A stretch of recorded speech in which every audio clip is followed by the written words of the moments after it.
So thank you, Jay, for that generous introduction. My name is Mel. I thought it'd be nice to start off by explaining a little bit about myself. I have a research YouTube channel called Islamic Origins. What often makes me laugh is my name. My name is actually an anglicized version of male in Irish, which means slave or servant. And it's the equivalent of Abdul, which I find hilarious. So maybe the Lord was pointing out something to me at birth, but I want to talk about the reason why we do historical critiques. I think a very important question is, did it happen? Okay? It's very hard to prove a negative, obviously, but it's an awful lot easier to actually establish what did happen. So I'm going to give you a lot of evidence today, exactly what happened, but I'm not going to use hearsay. Everything I'm going to share with you is from primary sources. Muslims can have their hearsay all they want, but if they went to a court of law, the judge would throw it out and say, that's hearsay, give me witnesses. So I'm going to be giving you witnesses from the outset. I'm going to be sharing with you some humdingers from the beginning, the middle, and the end. There's going to be a lot of things that are going to blow your mind. But what I would like you to do before I begin is I would like you to take everything you know about Islam and leave it at the door. We're going to start from scratch. We're going to start with a blank slate. I'm going to explain to you what actually happened. And I'm going to invite you to consider that what actually happened may be the actual cause of Islam and not the story that you've heard. I'm going to ask you a few questions, and there's a reason I'm going to ask you these questions at the end. So there's going to be a little bit at the end. I'll come back to these questions. I want you to put your hand up if you think there is no God but God. Thankfully, most people believe there's no God but God. Thank you, that's a relief. Because then I would probably think I was in the wrong place. Okay, good. Hands up those of you who think that Jesus is the Messiah. Okay, you're more confident with that one, that's good. And if you've been listening to Paul the last couple of days, hands up if you think that Jesus is the angel of the Lord. Okay, that's good. We're on good track so far. I'll come back to that later. That's going to be a humdinger at the end. So, let's first of all start with the 7th century. If you were back in 680, 690, towards the end of the century, and you were to ask the Jews, what was the most important year of that century? They would say, without question, 617 AD, presuming they used our calendar. And the reason is because their exilarch got killed in Jerusalem in that year. If you ask that same question of the Christians, they would be unanimous. The most important year for them would have been 622. That's a significant year. We'll come back to that. The reason is because that was the year that Heraclius started to conquer against the Sassanids. Easter Sunday, 622, he left Constantinople and fought battle after battle after battle, taking back the lands that the Sassanids had gained. Now, why are those 2 years important? Because what we find in the sources is the year of the Arab sometimes seems to be 617, sometimes 622. The Islamic narrative tells you that the reason that it's 622 is the year of the Arab is because this tale about Muhammad and Mecca and Medina and all that kind of stuff, it's got nothing to do with that. And another thing I'd like to point out, that all the action is happening up where the population, in the Fertile Crescent up in the north. There's a reason why the Hejaz was nicknamed Arabia Deserta, because it means uninhabited Arabia. The action doesn't happen where there are no people. The actions happen where there are people. So, with that out of the way, I think I've covered the methodology, so let's get started. So as I said, there's going to be a few surprises, and one of the surprises perhaps for you is that the term mahmad is actually the origin of the word Muhammad. Mahmad existed centuries before the rise of Islam, as did the word Allah. Now, the word Allah was actually used at least since the 4th century by Christians. And we know that from inscriptions, and it appears on Christian coins and so forth. Okay? It was also used by Jews as well. That might be a surprise to you. The other thing I would say at the outset is, when I use the word Arabs, don't assume that I mean Muslims, because there were Christians who spoke Arabic, and there were Jews who spoke Arabic. And if you ask them what they are, they would say they're Arabs. So you can't assume anything from that. The other thing that I would also point out is the word Islam didn't appear in any inscription till the 730s. Why? Why was there then a sudden emergence of the word Mahmad in the 730s in inscriptions? But for 100 years, there's silence, apart from, as we'll see later, its use on coins. Okay, so I'm going to be using, as I said, primary sources. We're going to start with the word Mahmad. And Karl-Heinz Ohlig suggests that Mahmad goes back to a loan word from Ugaritic, 14th centuries BC. Okay, 14th century BC, and it meant originally desirable or precious. And this word entered into other languages like Hebrew, and you'll actually, as we'll see in a second, it was used in the Bible itself. Now, when Muslims say, oh, Muhammad is in the Old Testament, they're kind of half right. Not exactly Muhammad, but Mahmadim is there. But it isn't what they think it is. Okay? So that's kind of it's the problem with lies. Sometimes there's a little bit of truth in a lie, but overall it's a lie. So, Hamad and Mahmad. So the Hebrew word Hamad means to desire, to covet. It serves as the root for Mahmad, which carries meanings such as desirable thing, precious, or beloved. Sometimes you see the plural form of it, because when Jews use that word, the desirable thing, well, what is the most desirable thing? Well, the Messiah and the temple. So sometimes they would refer to both of them collectively, the Messiah and his temple. Okay? Hamad expresses the act of desiring, while Mahmad is a noun form derived from it, referring to something that is desired or cherished. And you see Psalm 68:16 there. In the Quran, Hamad is rendered as Ahmad. So Ahmad and Mahmad are interchangeable. If you were called Muhammad in, say, Egypt, your friends might actually shout out, hey, Ahmad, come over here. It means the same thing. And so here a very important piece of evidence is we have Song of Songs 560. It's in its plural form for multiple reasons, okay? And it's associated with the Messiah. So it's often translated as altogether lovely, which if something is desirable, it's something that's lovely. So that's kind of the sense of it. But, see if this changes for me.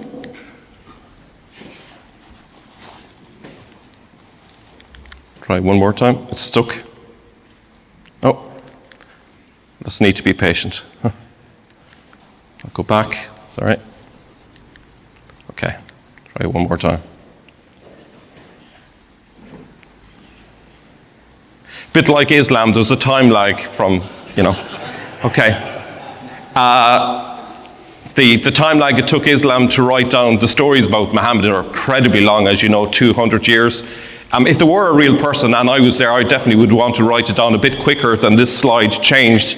There are numerous church fathers who interpret the Song of Songs as being about Christ, who's the bridegroom, okay? And the church is his bride. So who's the altogether lovely? It's Jesus. Yeah? And here are a whole list of church fathers who take that interpretation. Okay? You'll find that the theme of this is all about Jesus. This whole thing is going to be all about Jesus, essentially.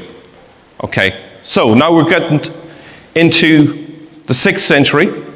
Jews declare their mahmad in the 6th century.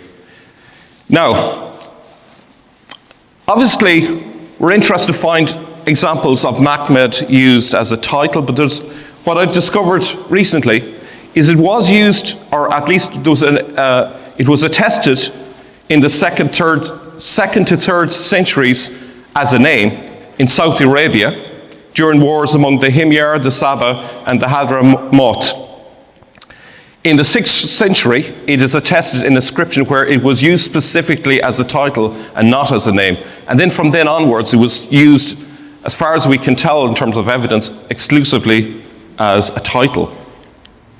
Okay, so I'm going to be showing you some primary evidence now, and this one here is a Sabaic inscription, which is a type of script that was used in Yemen.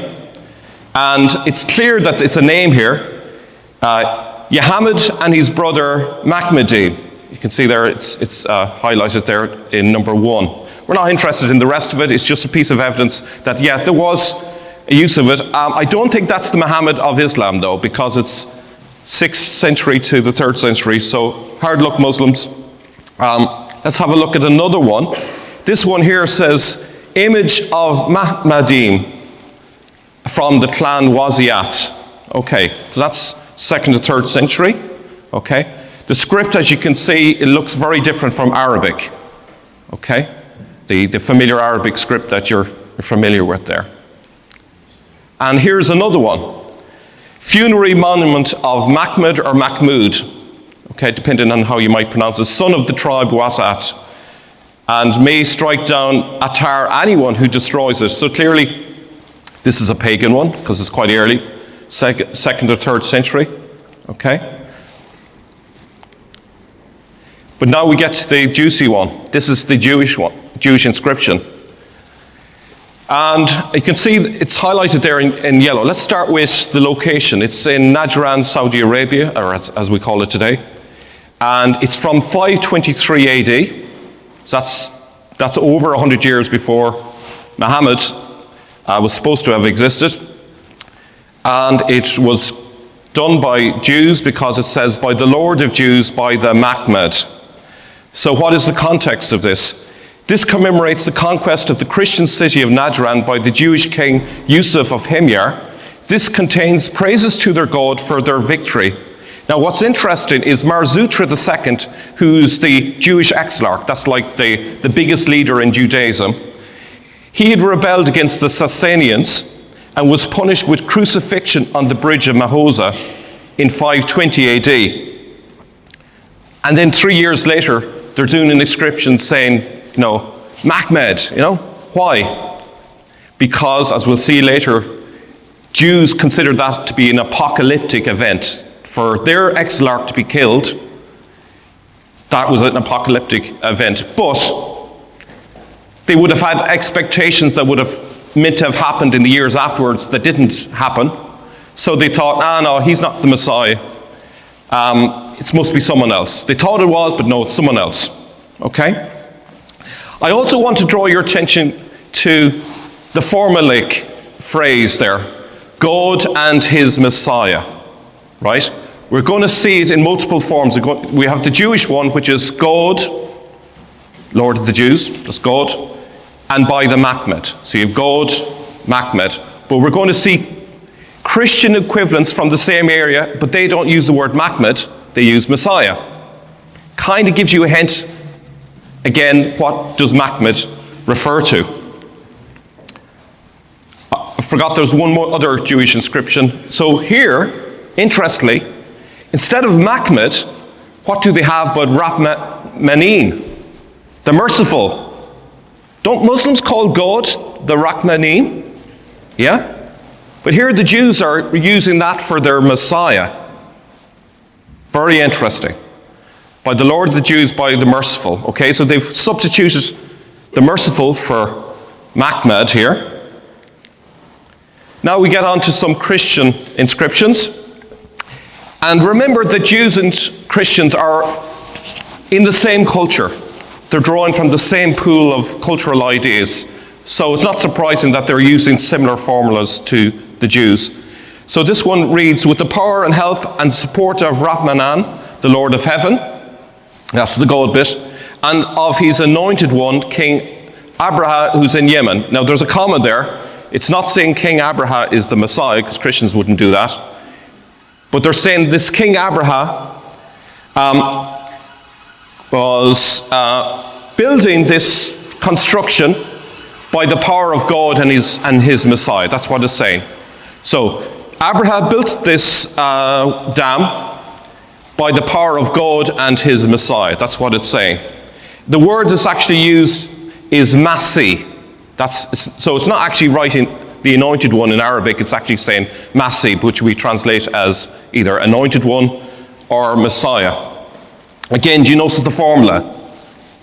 God and his Messiah. By the end of this, you're going to be repeating this and you'll be dreaming God and his Messiah. This is actually key to understanding all of what's going on. And I also want to give you a little hint.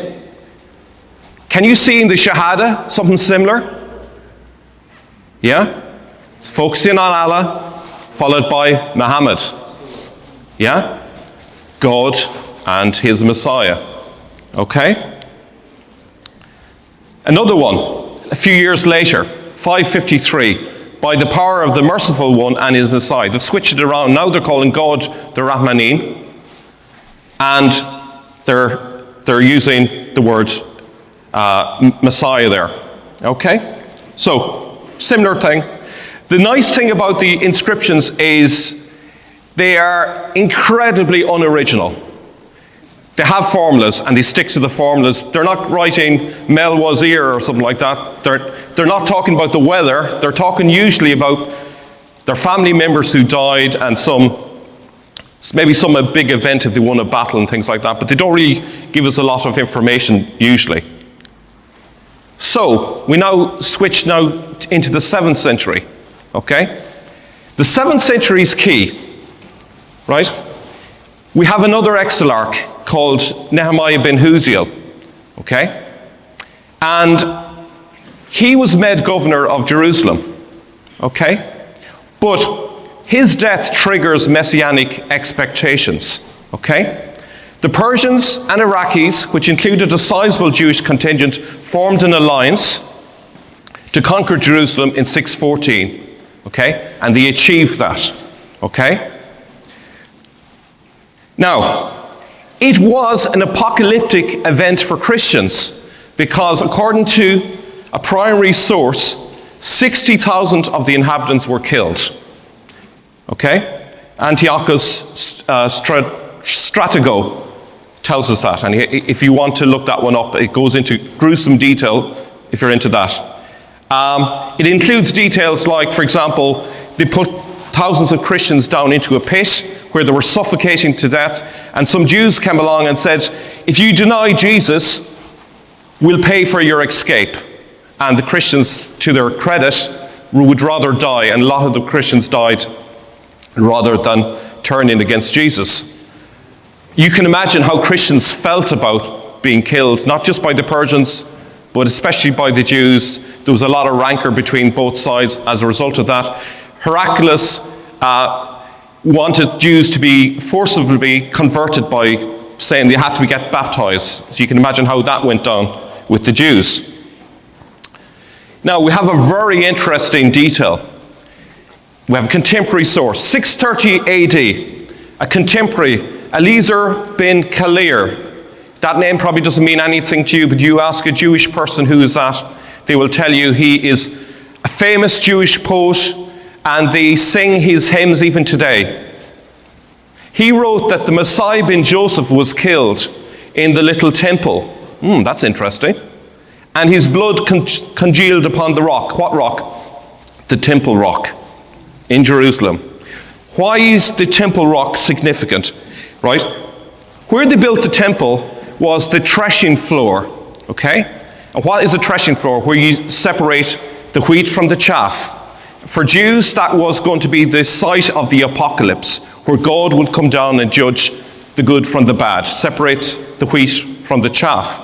So you can imagine that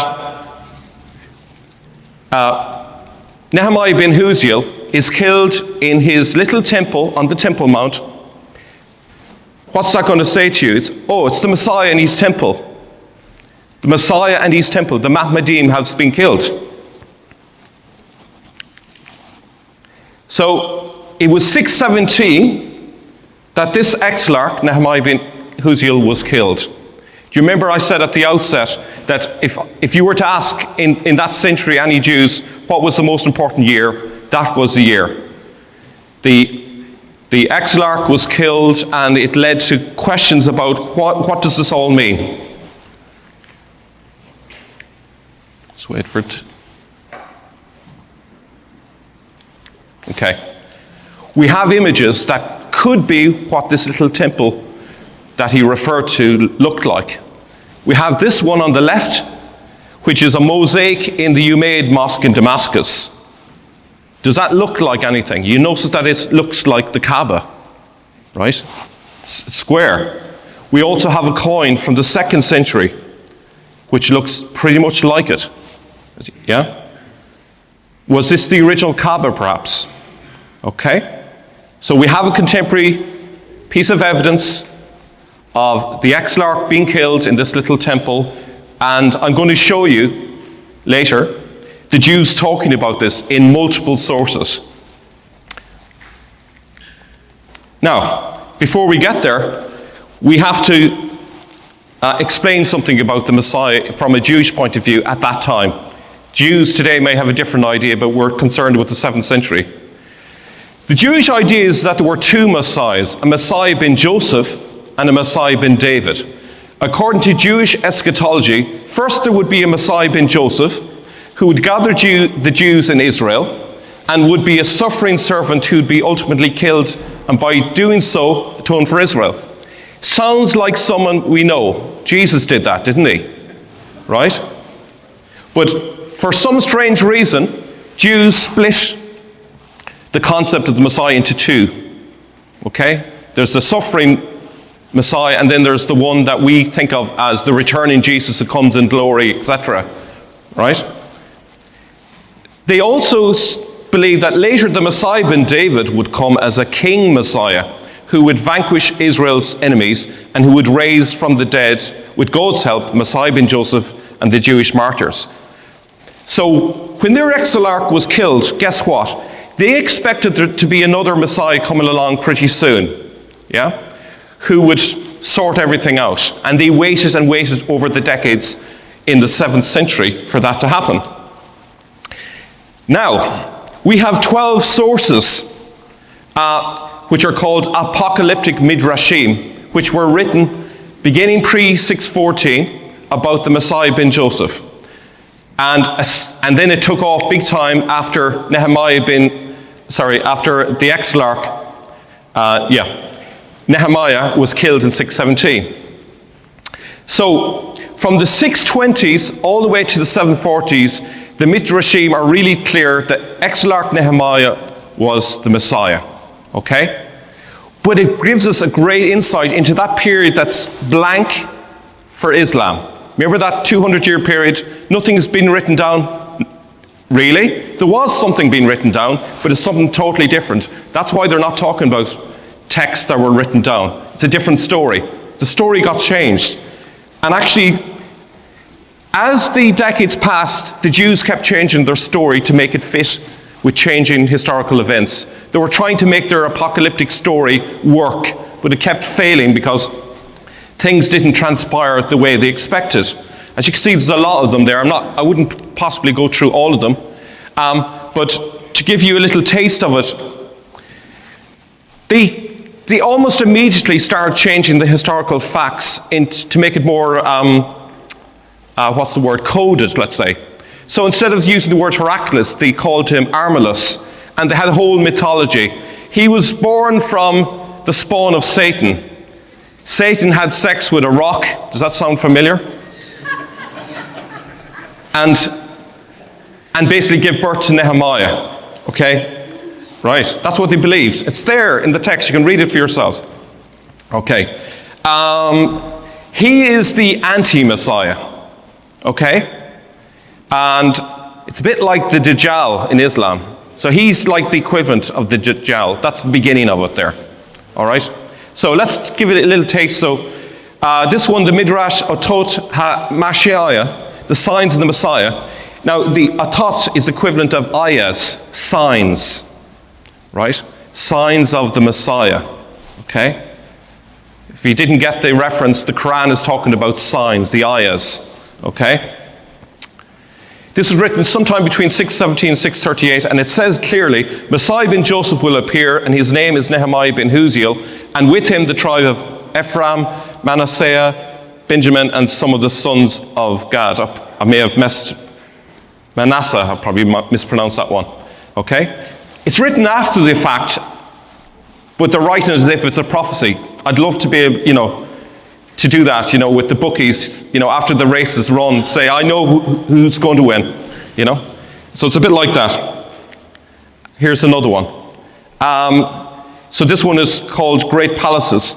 40 years before Messiah bin David comes, whose name is Menahem bin Amiel, will come Nehemiah bin Huziel, a man of Ephraim bin Joseph, and he will stand forth in Jerusalem and cause all Israel to gather to him there. Okay? So they're expecting another Messiah around 654 AD. What do you think is going to happen when 654 comes and goes and there's no Messiah bin David? Back to the drawing board. We need to rewrite this. Obviously, we've got it wrong. Let's rewrite it, Let's not let history get in the way of a good story, And this is going on. And this is not to mock, those Jews. They were sincere. They're just trying to make sense of what was going on. The book of Zerubbabel, was written in the mid-630s. It contains a statement that Israel's salvation will come 990 years after the founding of the Second Temple, which suggested the author hoped for deliverance around 638. That just happens to be the year that the Arabs conquered Jerusalem. That's interesting. Right? So were those Arabs, who could be Jews and Christians or maybe a mixture, was it because there was this expectation that this year was going to be significant, that led them to conquer Jerusalem for a second time? Remember that the Persians and Jews conquered it in 614, and of course they got kicked off the Temple Mount by the Byzantines. So this is a second conquest. The other thing, and this comes from a Jewish man called Ben Abramson, he actually suggests that Nehemiah's brother, Hanamel, who's also called Shalom, could be the origin of Salman Farsi, who's the companion of Muhammad. And I thought, that's interesting. So the only problem was that he didn't come to much, so they probably thought, he might be him, but didn't do much, so he mustn't be the Messiah bin David subsequently. But the expectation is there, and it seems to have come down the line in the Jewish sources. Another more marginal Jewish idea is that there would be 4 craftsmen in the Messianic era. Did I say Jews thought there was going to be 2 messiahs? Let's make that 4. But this is a marginal Jewish point of view. The mainstream was there's going to be 2 messiahs. The marginal one is there's going to be 4 messianic figures, let's call them. Okay? So in addition to Messiah bin Joseph and Messiah bin David, they also expected a prophet, Elijah, and a priest Messiah, the righteous high priest. It's all there. I'm not going to read it. You can see the reference there. And you can see here that this expectation goes way back. There's a common source that's believed to be from 100 BC. So before the time of Jesus, there was this idea that there's going to be 4 craftsmen. And I was thinking, that must be why the Gospels refer to Jesus as the son of a carpenter. Because this was a tradition going around, so they obviously want to show, actually Jesus is fulfilling every single prophecy, even something that was marginal. Now, these 4 craftsmen had different names, as you can see. There's multiple variants there. So you have, for example, Elijah was pretty consistent. King Messiah, Messiah ben David, Redeemer from David is another variant there. Okay? And these are called Bereta, which is an oral tradition that's not found in the Mishnah. So it wasn't mainstream enough to be included in the Mishnah, but still there. And you know how Islam likes things that are a little bit less than mainstream, you know. So what we're thinking about, 4 key figures would need to appear to prove it's the Messianic era. We need to think of 4 people at the beginning of the Messianic era who are going to be like the guides. Okay? We have, in Islam, 4 rightly guided caliphs. We have absolutely no evidence of these people. There's no coins of these people. Okay? Let's look at them. Uthman. Well, he's the one apparently who gives the Quran. Oh, he must be Elijah the prophet. Umar. Well, they call him Al-Faruq, the savior. Oh, that's nice. He's the redeemer. Yeah, fits King Messiah. Abu Bakr. Okay? He's called Al-Sadiq. So actually, Ephraim Messiah, my Sadiq, is found in a Jewish source. So he's got the nickname that's found in a Jewish source. And then Ali, the elevated one, he is the righteous priest. So you have all of them. But all of this is written centuries later. Who can disprove them? They say, these 4 existed, yeah. Yeah. This is the Messianic time, and we are the inheritors of this Messianic period. Okay? But the Christians fight back. Instead of agreeing with the Jews, obviously they're going to disagree. And this is really the topic today, is the fact that there's a debate between the Jewish side and the Christian side. And the key thing there is that they want to say that Mahmad is Jesus. Okay? Let's have a look at the Maronite Chronicle. It's in AG 971, which is the equivalent of 660 AD. Many Arabs gathered at Jerusalem and made Muawiyah king, and he went up and sat down in Golgotha, which is, as you know, the place where Jesus was crucified. He prayed there and went to Gethsemane, where obviously Jesus prayed before being crucified, and he went down to the tomb of the Blessed Mary to pray in it. I ask you honestly, does that sound like a Muslim to you? He placed his throne in Damascus, so he didn't set up in Jerusalem. He set up in Damascus. That's where he decided that's where he's going to rule from. Okay? The Church of the Holy Sepulchre was believed to be on the site of Golgotha. Okay? Mahmad's throne, I would suggest, might be how you might interpret that. I.e., Jesus' throne could indicate Jerusalem. Now, this is a reliable source because it was written only 4 years after the events. Okay? Something I want to point out now, actually. Right, 971 AG, Anno Graecorum, that was the calendar that they typically used. Do you notice we're getting close to the year 1000? Christians are starting to think, oh, there's something big happening. 1000 is a big number. Maybe Jesus is returning in the year 1000. Well, guess what? As they're getting closer, in the 660s, see if this works again. Well, we'll come to that in just a second. We're going to see signs that the Christians are arguing that Jesus is the Messiah that is going to return. Okay? So here is, what was I going to say? I've lost my train of thought. This is Muawiyah's inscription from 663 AD, and it refers to Abdul Allah, servant of God. Christians use that word Allah, so it doesn't mean it's Islamic. And he's referred as the commander of the believers. Now, I wondered for a long time what believers is referring to. And this is purely based on what I've seen, and I can't prove it fully yet, but I believe what is referring to is the messianic believers. Okay? Those who believe Jesus is going to come. Okay? And let's look at some coins. So, We see here 686, 687, we have Mahmad there on the right, underneath that, what looks like a name, but that's the denomination of it. That's not Muhammad, that is referring to the Messiah. And for good measure, they have a cross above there, there's a cross on the other side of the coin. Okay, we see that all over the place. Here they really went to town on it, loads of crosses everywhere. 679, 691 AD. And here we have a fish, and under it, Mahmad. Okay? It's pretty clear who they think Mahmad is. It's Jesus. Okay? And let me see, is this working here? Oh, I've gone too far. Okay. Let's go a little bit further in time. 815 AD. This is well into the Islamic period now. Mahmad is referred to as the first and the last. Does that sound like someone, did you know? Okay, this is the location here in Jordan.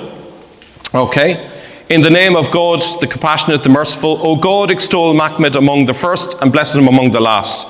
O God, what he has said, consider it true, and whom he has interceded for, and accept the intercession. And it goes into banal stuff there. Let's see if it works here. Let's wait for it. No. Okay, so I believe Mahmad here refers to Jesus, not Muhammad. O God, extol Mahmad. Look at Philippians 2:9-11. Therefore God has highly exalted him and bestowed on him the name that is above every name, so that at the name of Jesus every knee should bow in heaven, on earth, and under the earth, and every tongue confess that Jesus Christ is Lord, to the glory of God the Father. Extol Mahmad. Whom he has interceded for, Romans 8:34. Who is to condemn? Jesus Christ is the one who died, and more than that, who was raised, and who is at the right hand of God, who indeed is interceding for us. Again, it fits with Jesus. And the first and the last, Revelations 1:17-18. When I saw him, I fell at his feet like a dead man, but he placed his right hand on me and said, do not be afraid, I am the first and the last, the living one. I was dead, and behold, now I'm alive forever and ever. So in every case, you can see how it fits with Jesus. Let's look at the next part of it. You see there, it says, and may he resurrect among them the lifeless. Who resurrects people? It's Jesus. I don't think I've ever heard of a story of Muhammad resurrecting anyone. Maybe Aisha on a heavy night of drinking or something. Oh no, I'm joking. They would never dream of doing such a thing. Now, a note, I'm going to share with you something that it's relatively new, a talisman. Wouldn't it be great if we had an artifact which basically seemed to indicate that Allah and Mahmad and Ali were all the same one? Wouldn't that be amazing? Right? Well, we have that artifact. Arabic churches and Christians have always called God Allah in confessions and in prayer and in literature. Arab Christians, Jews called the biblical God Allah long before Islam. Allah was quite simply the Arabic designation for the creator God. Now, it comes via two different avenues. So first of all, you have Al-Ilah, and this is from This is from a Christian North Arabian community from Al-Jawf, Saudi Arabia, stated to 548, and mentions the worship of Al-Ilah, okay?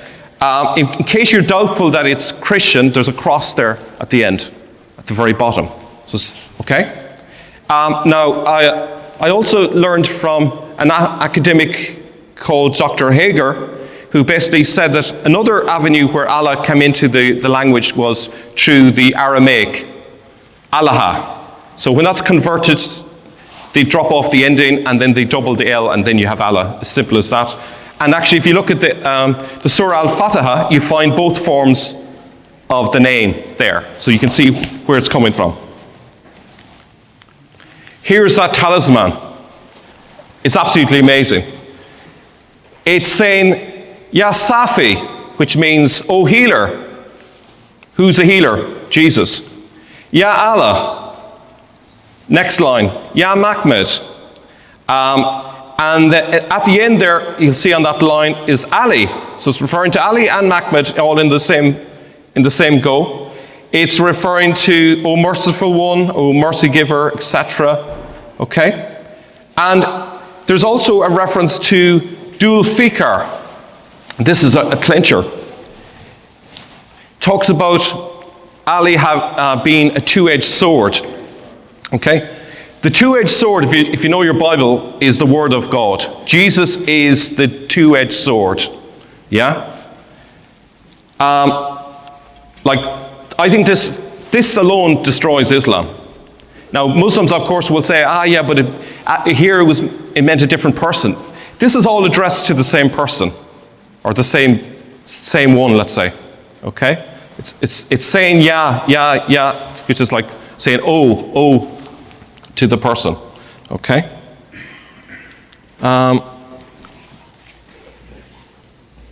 So, hope I'm not going too okay with time. So we're kind of coming to the end of this then. While much remains a mystery, elements from both Christian ideas of the Messiah and Jewish ideas of the Messiah filtered into the Islamic tradition.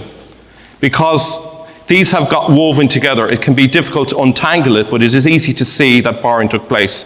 The difficulty I have whenever I find a strand, I find another strand, but initially I thought, that contradicts the other one, but it didn't matter. They just tangle it up together, take a little bit from the Jewish tradition, a little bit from the Christian tradition. It's like Mambo number 5, they take a little bit from everywhere, There is no conspiracy. This is not a conspiracy theory, just want to make clear. This is just a natural evolution where ignorance plays a big part in this. People add a little bit of a spin to each thing, and it changes over time.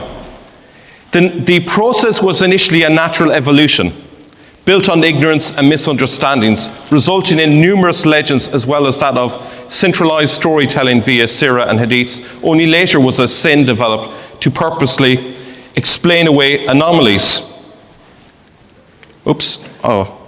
Okay.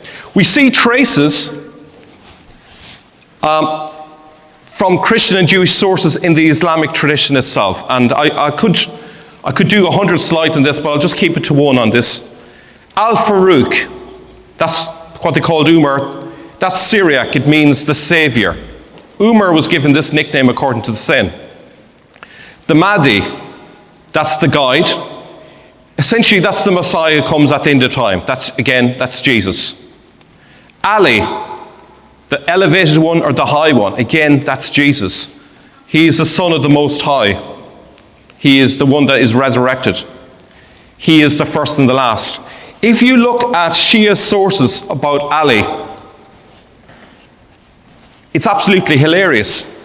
Ali says he's the first and the last. Or at least others say about Ali that he's the first and last. He's omniscient. He raises the dead. You can see that they've taken stories about Jesus, they've applied it to this fictional character called Ali. But against all that, people might say, but Muhammad belonged to a tribe called Banu Hashim. Do you remember that? You've heard of that? He's supposed to be from this tribe. I think it's a bit of a coincidence that word Hashim is one of the 7 names for the Messiah. Midrash and Proverbs 19:21, Rabbi Huna counted among the 7 names of the Messiah also Hashim Zidkenu, the name or righteousness. Hashim just literally means the name. It's a messianic name. It's also a divine title as well. Now, I did say there was a few little surprises coming. So I'm going to start with Muawiyah. Most Muslims would say, well, he's a Muslim, surely, right? Well, I have a source here, the Chronicle of Sirt. And not only do we know his daughter was baptized, we know who the name of the priest was that baptized, and that was Rabban Hudari. Sorry, I'll say that again. Hudawi. So we have a source, his daughter was baptized. And we know from the inscriptions that he put crosses at the beginning of any of his inscriptions, consistently. And we know from his coins, he put crosses on the coins.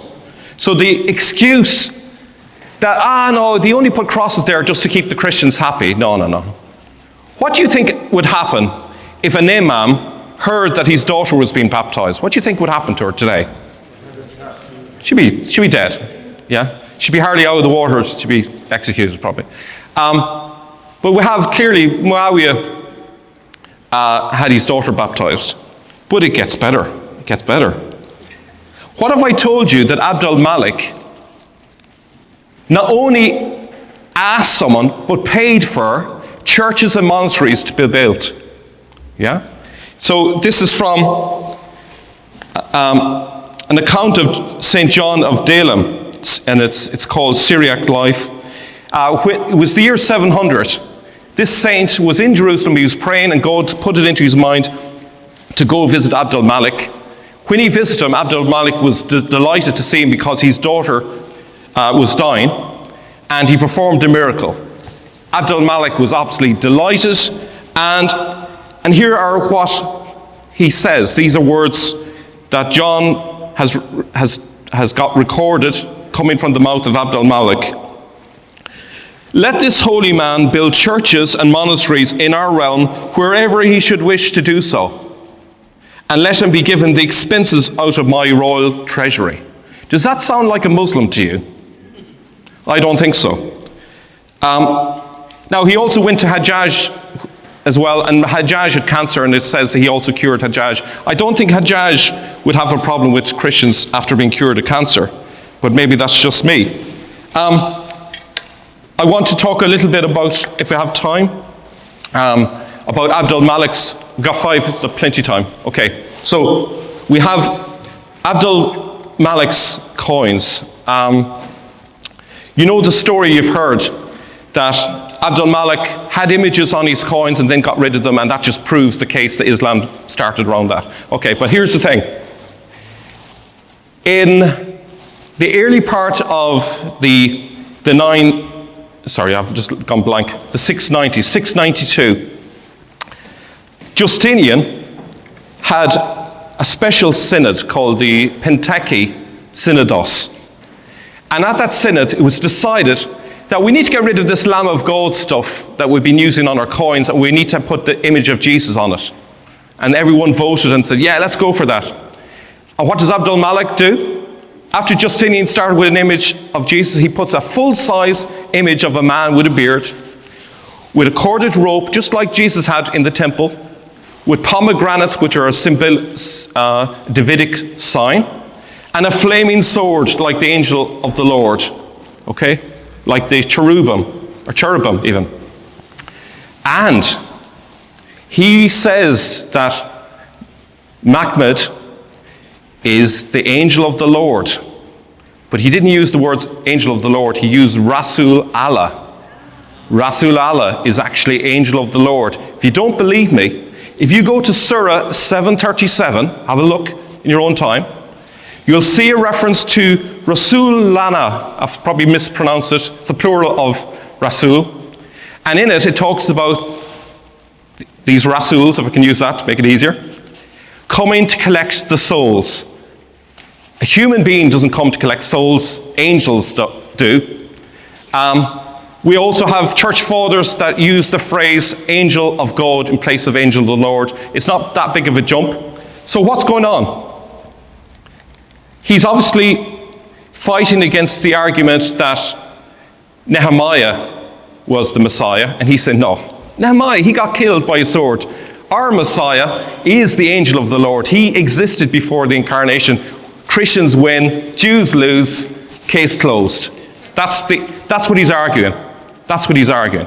Now, he in that coin, you can have a look, there's an image of a sheep on his forehead, on that coin. So you have this, the standing caliph coin is the wrong name. It should be the angel of the Lord coin. There's a sheep image on his forehead, and have all these other imagery on it. But there's a problem. Pope Sergius I didn't sign off on this synod. He was outraged. He said, you can't get rid of the Lamb of God. That's all, that's everything. Jesus is the Lamb of God. He sacrificed himself. So people were asking, sign it. I'm not signing it. What do you do if you're paying tribute to the Byzantines right? You have the Pope saying one thing, you have your emperor saying another thing. Get rid of the images. No more images until this is all resolved. And you might have been told that's the end of it, and there were no more images after that. I have a coin here. When the images came back, a sheep is on the coin. Right? This is the early 8th century. This proves that it had nothing to do with being against images. It had to do with a dispute. There was a temporary dispute.